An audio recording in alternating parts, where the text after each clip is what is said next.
His was the only boat to arrive. I think maybe it was a cow. I don't know. There's the thank you letter from Lyndon Johnson. There was even a monorail at one point to the east of us. Plus, everybody forgets about pirates. This is the coolest field trip I have ever been on. I don't know, but I've been told, keep on dancing, won't ever get old. Hello and welcome to the Long Island History Project, the podcast that brings you stories and interviews with people passionate about Long Island history. You can hear them all at longislandhistoryproject.org. My name is Chris Kretz. I'm your host, and our opening music is courtesy of the Homegrown String Band. And we are widening our perspective on today's episode, looking a little further afield from our usual Long Island, adding some context to some familiar stories, but diving deeper into some people we've only glimpsed at in the past. We're heading back to the 1920s, getting out on the sidewalks of New York, tripping the light fantastic with today's very special guest. I'm Robert Slayton. I'm a retired professor of American history at Chapman University, and I'm the author of Empire, Statesman, The Rise of Al Smith, one of the great American political figures. And Robert, thank you again for joining us. We're talking tonight over Zoom. It's a great topic. I usually talk about Long Island history, and we'll get into Al Smith's background, but he was a four-time governor of New York, so he was at some point involved in Long Island, and there's some specific connections that we'll highlight. But we also wanted to talk about him as his own historical figure. Part of your subtitle is the redemption of Al Smith, so maybe as a way to maybe set some framework for this. Choosing that title, what does Al Smith need to be redeemed from in your mind? He was a great governor of New York State, a really great governor. He became the first Catholic to run for presidential office in 1928, and he got his head handed to him. It was a terrible defeat. He was defeated in a very ugly way. So he turned on the party that made him the Democratic Party, and he turned on FDR in a very nasty way. And in the long run, he came around. He was prominent leading against the Nazis, and he joined with FDR in the long run. So he went through a lot of things in his life, and in the end, he became what he always was, which was a really honorable man. So in a way, he's got to be redeemed from himself almost. Yeah. And I just wanted to ask a little bit about your background. I read that you're a New Yorker by birth, or native New Yorker. I am a Bronxite. I'm very proudly. I am a Bronxite. My wife is a Bronxite. I grew up near Crotona Park. I grew up in Queens, so I'm just curious. And I think you're a generation removed from me, so you would have been, would you say the 60s? New York is your New York, 50s, 60s, and on? Yeah, I'm in my 70s. So what did you know of Al Smith? Either from growing up or what led you to him eventually as a historical topic? Well, he was the ultimate New Yorker. And if you're a New Yorker, you're attracted to that. There was no major book on him, so he was an opening as well. Al Smith grew up very much in New York. He grew up on the Lower East Side, grew up near the East Side docks, actually, where the South Street Seaport is. He ran errands with the sailors. One of the things about Smith that drove me crazy trying to figure out, he loved animals. He actually had a menagerie behind his house. And I said, where the hell, if you grew up in New York, do you love animals? These sailors, when they would have an animal on the boat, long boat rides, keep them company, do something, amusing tricks, and then they want to get rid of it when they docked in New York. So they gave it to the kids. So he grew up with all kinds of animals from the sailors. Early on, he was drawn to politics. He had a great voice. He had a wonderful voice. He was a good speaker. And, right away, Tammany Hall noticed him and said, you're a boy. He also, as a young man, he used to act in church plays, okay? These are nothing that made their way to Broadway, far from. But he also honed his speaking talents. He got elected to the New York State legislature. Tammany Hall, it's an automatic thing. And he came up there, and I've seen this in Chicago as well, an assemblyman is the lowest of the low. He's supposed to follow orders, rise when they tell him to rise, sit down and tell him to do it. And for some reason, I'm still not really sure why, he decides he's going to be better than it. And I think he just didn't want to be humiliated.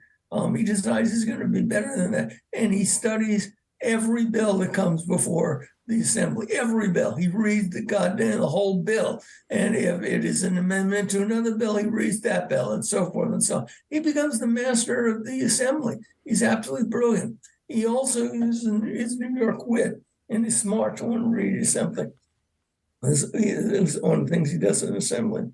One of the Republicans asked him, what good is the Workmen's Compensation Act to 350,000 men out of work? This is a red herring, because whatever the merits of Workmen's Compensation Act, it only applies to those already employed. So the guy's just pulling it fast one. Al spoke, Mr. Speaker, I was walking down Park Row one night, and a man came up to me and hit me on the shoulder and said, hello, Al, which would you rather be? A hammock full of white doorknobs, a cellar full of stepladders, or a piece of dry ice? And he replies, I said, I would rather be a fish, because no matter how thick plate glass is, you can always break it with a hammer. Well, his opponent is angry. No, I don't. It's going to. He says, I don't get the point of this gentleman's remark. Al snaps back. There's just as much point to my answer as there is to your question. Can we get the hell on with the business?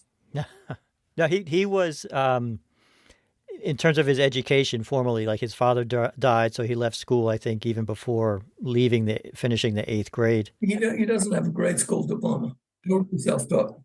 How atypical, like the fact that he could then rise to the assembly from that background. Was that unique, or were there other examples of that kind of? No, not really. I mean, it's partially his own smarts, his own hard work, but partially the era. There's a guy named Charlie Murphy, and Charlie Murphy was the greatest boss of Tammany Hall, winning record. One of the things about a great political leader was he can figure out who would work for what position.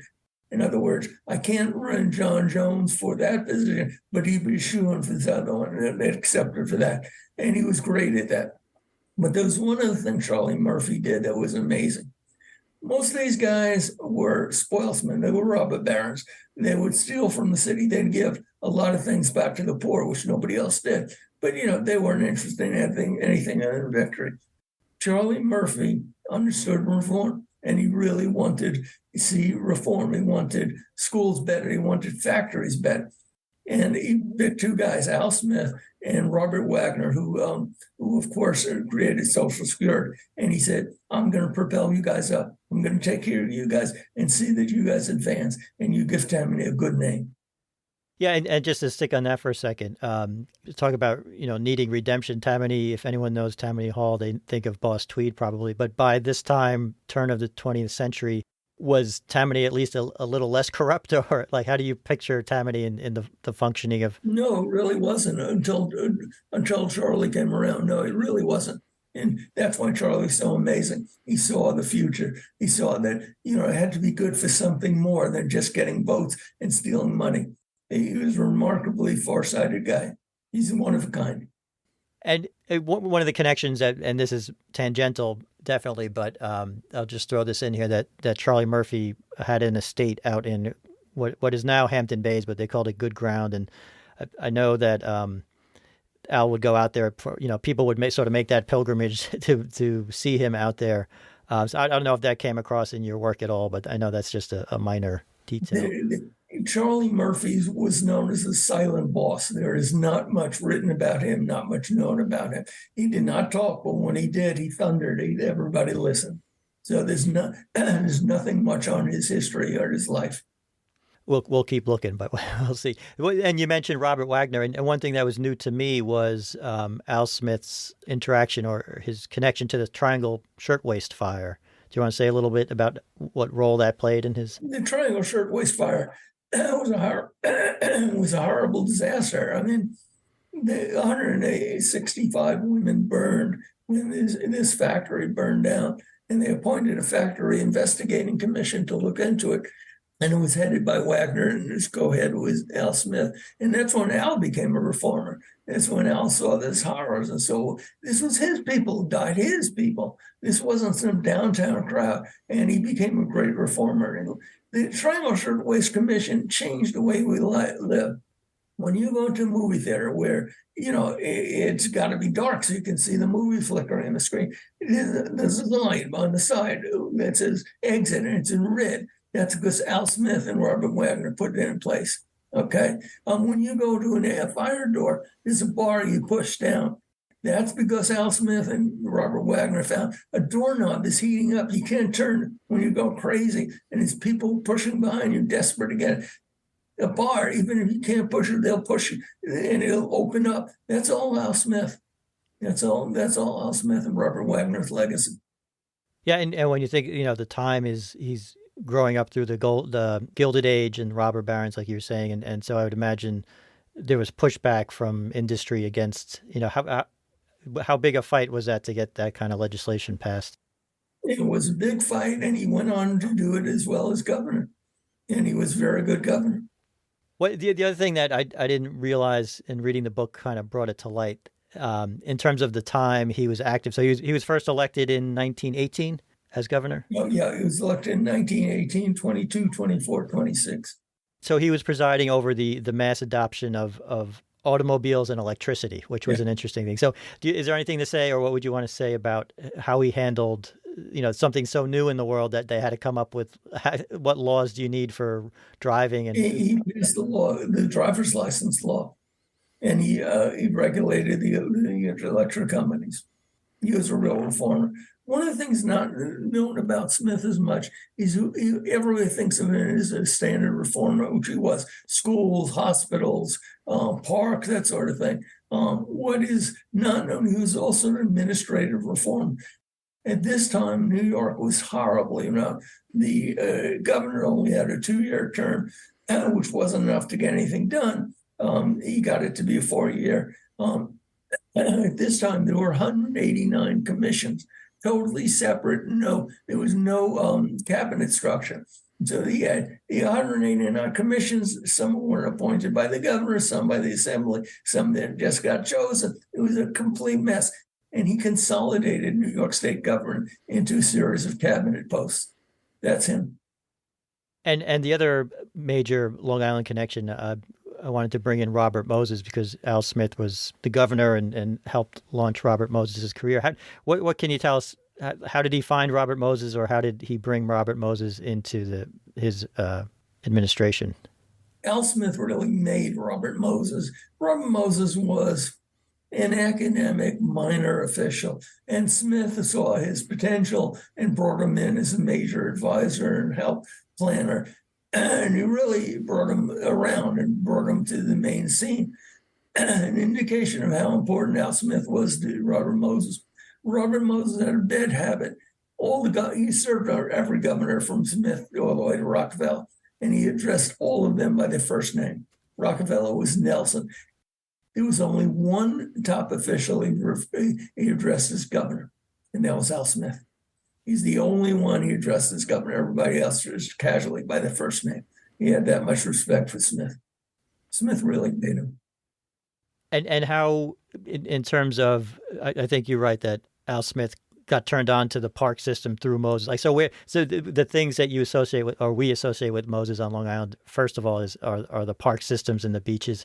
Was that an idea he brought to Al Smith, or was that something that was in the air, or how do you think that? Well, keep in mind, Al Smith had his own kitchen cabinet of top advisors who were very open to things like parks. I mean, Moses was a smart enough guy, organized enough guy to say, here's specific plans, and he put them into operation. But the notion of parks, as I see, schools, hospitals, was all part of the progressive agenda.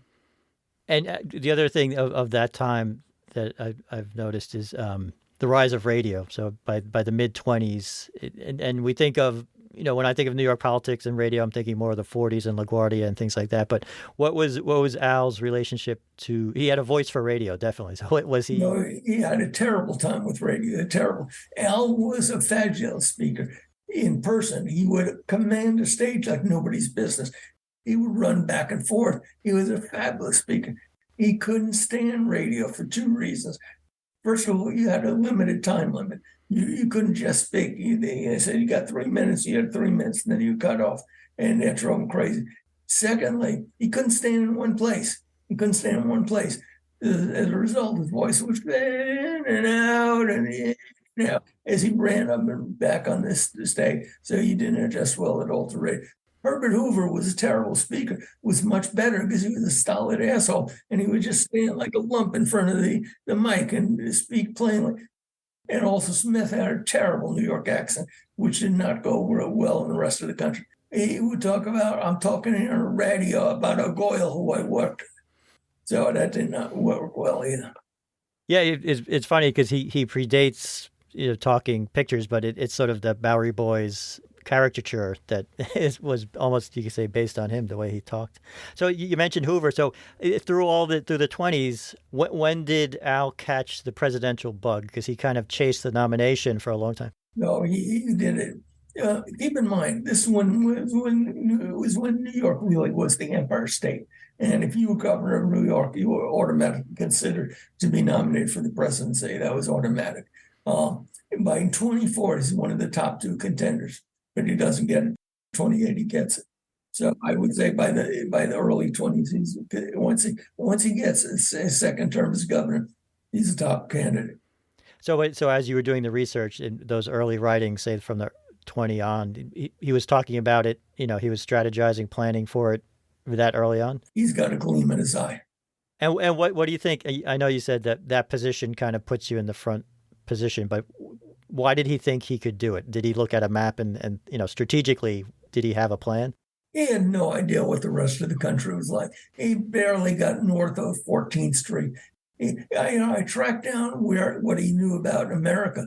He went to the Buffalo Bill show. Okay, that's what he thought America was like. He had no idea what You ever see the famous New Yorker poster, which once you get past the Hudson River, it's like, Albuquerque's over here and, Chicago. That was Smith. He had no idea what the rest of the country was like. He thought it was just, this is America, it's great. The Constitution, Declaration of Independence are followed everywhere. He had no idea the hatred he was going to run into. So given that, how do you kind of rate him as a politician? Like, was he naive in a sense, or how would you rate him as a politician? He was a brilliant New York politician. He was not a good national politician. He didn't understand the country. Now, if he'd become president, we obviously know the Depression came and FDR was great. I don't think he would have been as good as FDR, but I think it would have been pretty good, not necessarily because of him, but his advisors were first rate, including he had the first woman campaign manager. That was Moskowitz? Yeah, Belle Moskowitz. Okay. And do you want to say a little bit about Frances Perkins? Because that kind of gives us a segue into FDR. And Frances Perkins was his labor commissioner, and she negotiated a lot of labor agreements. She was part of the inner circle, became under FDR the first female cabinet member, Secretary of Labor. And she said that more was done under Smith than under Roosevelt. Which is interesting, because I think that's part of the forgotten history, the bridge between, or the connection between Al Smith and FDR. How would you characterize that relationship and, the policy influences between them? Well, in terms of policy, FDR learned a lot from Smith, because Smith was setting up a great progressive administration. Personally, they didn't get along. Smith gave everything he could to the job of governor, destroyed him, exhausted him. He couldn't understand how a guy who was crippled, to use the term for the age, and also who we thought was a rich boy. When FDR was at Harvard, what the FD was supposed to stand for? Feather duster. Okay, he was supposed to be a lightweight. And then Smith losing 28 and 32. Roosevelt runs by a landslide. He's not just pissed at Roosevelt, he's pissed at the American people. How the hell could they have chosen a fluff guy over somebody like him? He couldn't believe it. He took it out on Roosevelt.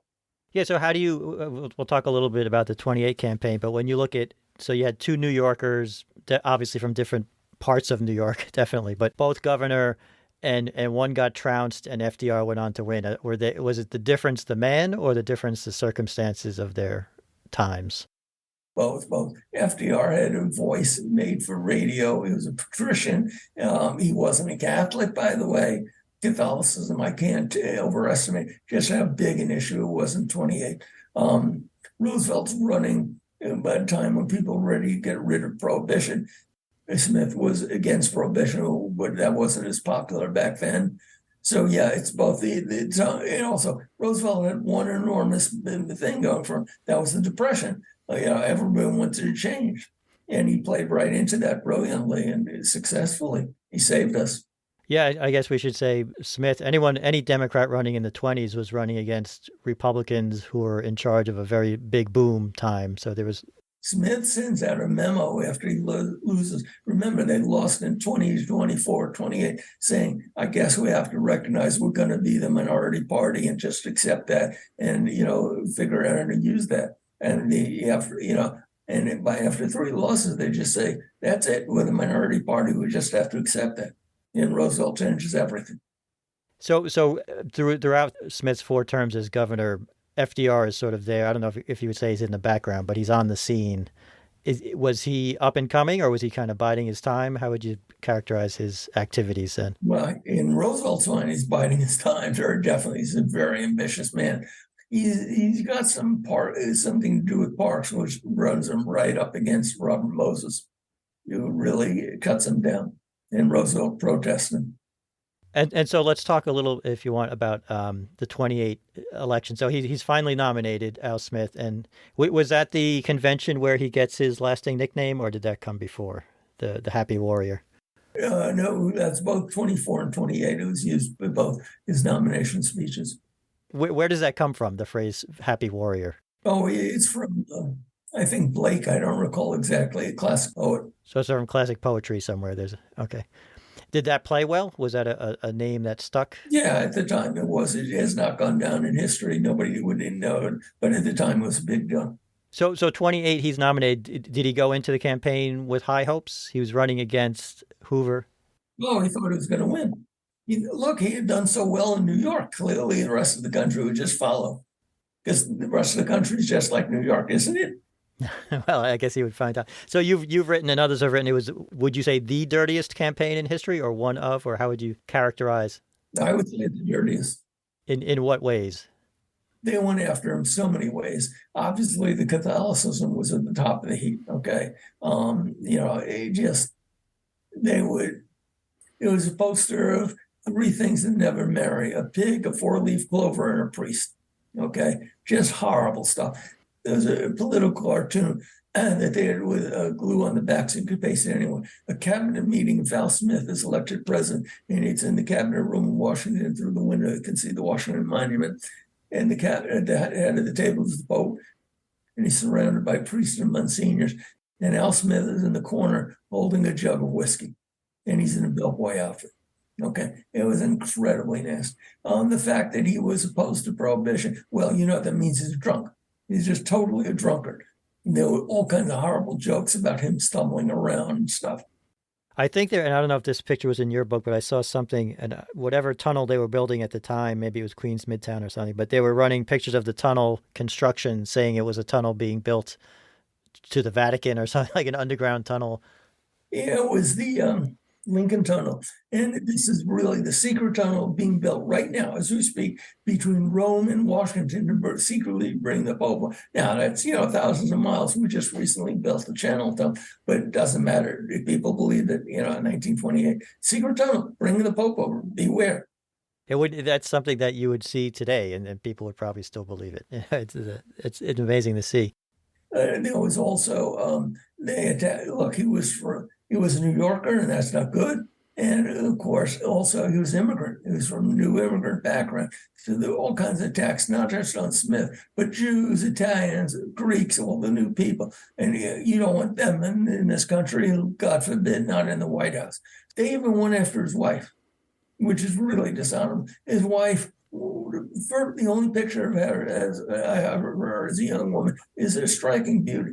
But, after 5 kids, she was chunky, she was larger. And there were terrible jokes about, can you imagine her in the White House? Tugboat Annie. And then the only time Smith ever yelled back in report, said, you leave Katie out of this, you leave her alone. That was one thing that got to him more than anything. It was incredibly nasty on so many levels.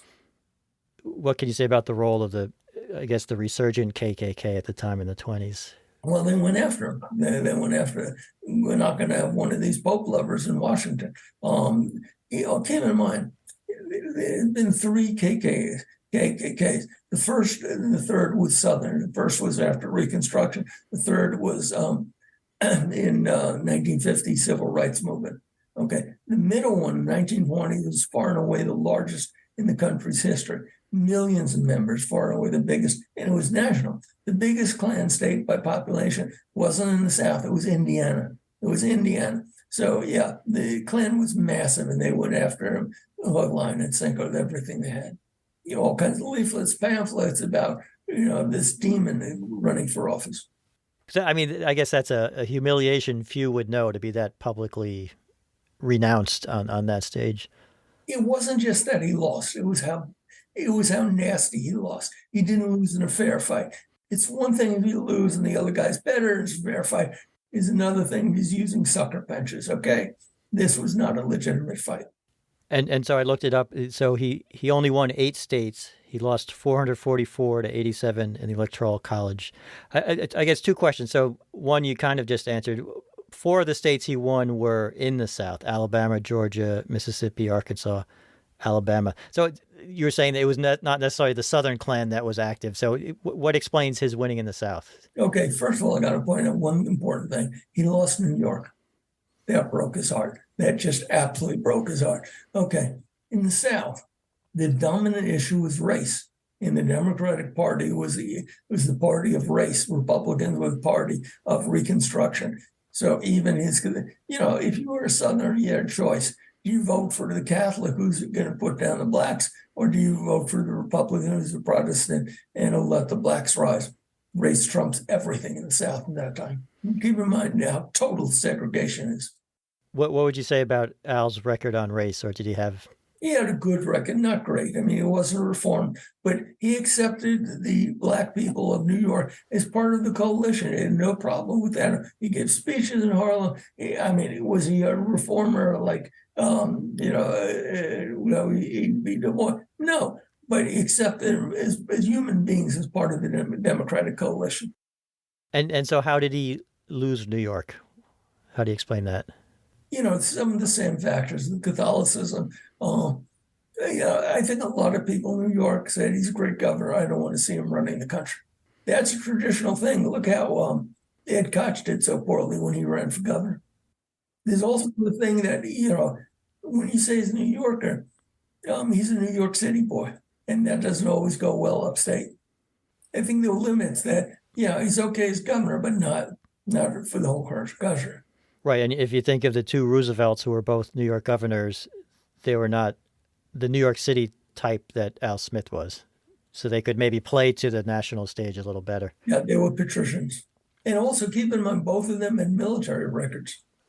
Okay? Teddy, of course, fighting, but even FDR was Assistant Secretary of the Navy. That, if you were going to say, with Smith, he was a Catholic, which means he's not an American. Well, if you look at JFK, who successfully ran as a Catholic, he was PT 109. He was a war hero that, overcame all the crap that, you're a Catholic, you're not really an American. Smith didn't have that. So, you mentioned how devastated he was. What was his immediate career path after the loss in 28? He didn't do really much. He edited a magazine for a while. And then he got involved in 36 when Roosevelt was running for the grand re-election. Smith joined the Liberty League, this group of really right-wing big business guys like the DuPonts, and turned horribly on Roosevelt, calling him a communist. Well, that's actually with millionaires. I was going to ask you this one thing that you do mention Long Island a few times in the book, and I know it was not the main focus, but it's interesting in the fights that come up. Long Island is always portrayed as like the land of millionaires, or the millionaires that are fighting to stop something. Anything you would say about that, or anything that you noticed in the research? No, New York is very parochial. One of my closest friends is a professor at USC, and he grew up in Queens, and he really grew up in modest circumstances in Queens. I said, I thought everybody knew Queens was Forest Hills. That's Queens to me, Forest Hills. He said, no, not at all, not at all. But just, from the Bronx, that's all I know about Queens. What I know, that's a long train ride away. So So yeah, we're very parochial. I've never been on the Long Island Railroad. Well, there's one thing I was going to ask you. In your time in New York growing up, did you have any connection to Long Island, or what was your sense of it? It was just out there somewhere to the east. No, listen, I grew up in the Bronx. Our closest relatives were in Brooklyn, and going out to Brooklyn on the train was like a major event for the family. That was far enough. Yeah. So what? I guess a couple of questions. What in terms of the research you did? What were some of the surprises you came across, or what was most surprising discoveries that you made? Well, first of all, I had a wonderful time. Supposedly one of the things I heard, when you do a biography, there's a moment where you figure it's great and famous, and the rest of the stuff isn't that interesting. With Smith, I got to tell you, there was never a moment in his life I wasn't fascinated by. So yeah, tell you a story. His running mate in 28 was a guy from Oklahoma. So I went to University of Oklahoma to look at this guy's papers. So in Oklahoma, the big thing is, of course, the Walton family. So the day I show up, the Walton family is having their annual convention. And the campus is crowded, it's packed. There's all these features. The Pepsi air balloon is there, the Wienermobile. The campus police say, just park any way you can find a spot. So I find a spot, notch down what is there, and I go looking for the library. Okay. So I hurry up. I said, I don't want to come back. So I do everything in one day. At this point, I have no idea where I am. I have no idea. So I see a building says faculty support. And I said, screw it, I'm faculty, I need support. So I go in, I say, can you tell me how to get back to where my car is? One lady starts to give me direction. The other lady says, would you like a ride there? I said, oh my God, yes, yes. So we walk out into the car. She says, I hope you don't mind being kissed a lot. And somehow I answered, babies or dogs. She said, 2 big hound dogs, really sweet, they're in the back. And she drove me to where my car was. And turned out, by the way, she was for Flushing, which was amazing. There you go. That's the joys of research, I guess. The amazing things that happen in research.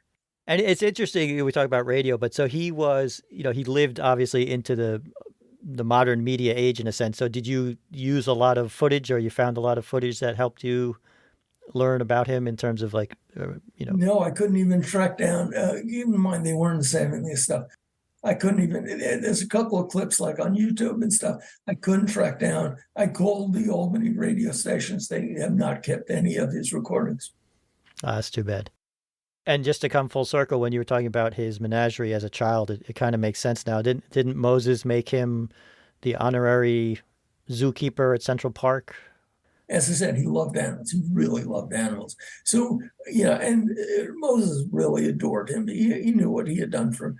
So Smith moves, he is now pretty affluent. He moves to Fifth Avenue in the 60s in a penthouse. So Moses gives him the greatest gift possible. He gives him a key and makes him the night superintendent of the Central Park Zoo. And one of his grandchildren told me she would stay over the house in the middle of the night. He would get up and take her by the hand and walk over and look at the animals, and then go into the zoo. And that's just another point of the research that he died in 1944. So yeah, you were able to talk to his descendants, and they have these living. Yeah, I interviewed a couple of his grandkids and his great grandkids, of course. And so just in terms of the legacy, I think the one thing, if you Google him, you'll find a lot of recordings of the Al Smith dinner, which is probably the one legacy that. So where would you place him, or where would you want him to be in this kind of redemption arc, or where should people, how should they know about him? What should they know? He was really a great governor. He's really one of the great governors of New York. He ranks up there, in my opinion, with people like Rocky. He's really a great governor. And he was an incredibly nice man. He really was an honorable man. And he didn't deserve what they did to him. He really didn't. He eventually overcame that, to say, by the 40s, where he's, not long before he passed away, he's going to rallies against the Nazis. And he's linking up again with Roosevelt as well.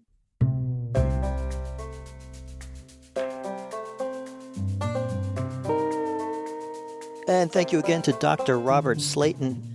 His book is Empire Statesman, and we will link in our show notes to where you can find that along with other information about today's episode, including one piece we didn't get to, which was Al Smith's history as the president of the Empire State Building, another fascinating piece of the man. So there will be links to follow up on that. And if you've been doing your own research into Long Island history or have a story to tell, if your great-grandfather was a mayor or governor or clam digger or toll taker or in any way related to Long Island history, why don't you drop us a line? We'd love to talk to you. We are at longislandhistoryproject@gmail.com. That does it for another episode. Our outro music is Capering by the Blue Dot Sessions, used under an Attribution 4.0 international license. Until next time, as always, thank you for listening.